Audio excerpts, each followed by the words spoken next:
Livro Quem tem ouvidos, ouça. Lições de Pérgamo e Tiatira em Apocalipse. Pedro Dong.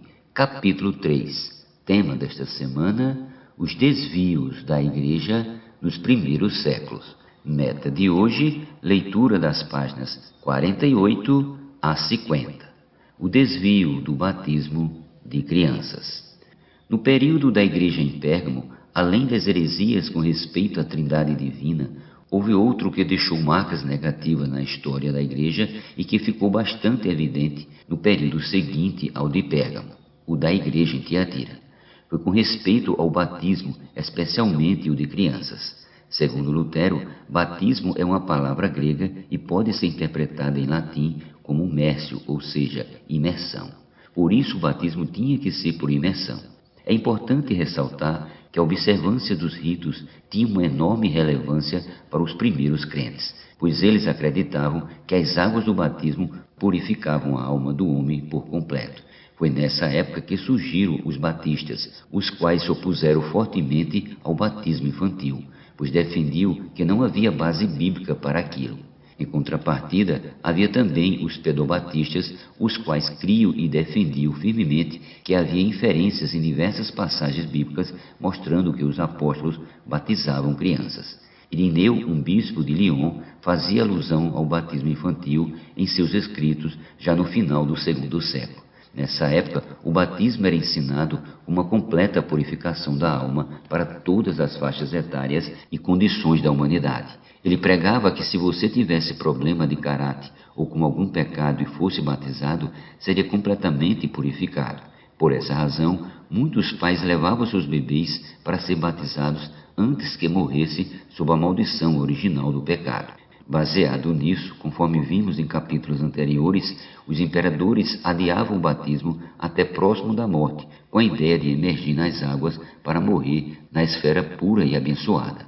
Eles praticavam todo tipo de pecados, muitos até matavam pessoas, e quando chegavam perto da morte, eram batizados com a crença de que ficariam limpos de uma vez por todas.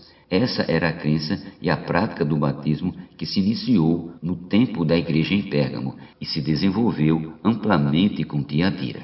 A água em João 3. Muitos naquela época entendiam que uma das bases para defender o batismo infantil era o que o Senhor disse a Nicodemos. Respondeu Jesus: em verdade te digo, quem não nascer da água e do Espírito não pode entrar no reino de Deus. João 3,5. Baseados nisso, alguns pregavam que essa água é a água do batismo, que introduz a pessoa no reino de Deus.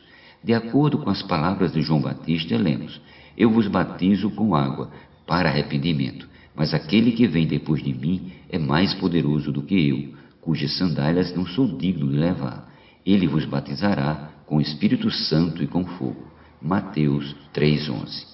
Embora alguns cristãos considerem que juntos o batismo com água e com o Espírito Santo formam o conceito principal da regeneração, existe um perigo aqui. O assunto que esse versículo aborda não é o batismo em si, e sim o novo nascimento, a regeneração. É preciso tomar cuidado, porque a água do batismo não regenera. O apóstolo Pedro diz que a água que purifica a alma vem da obediência à verdade, pois fomos regenerados de semente incorruptível mediante a palavra de Deus.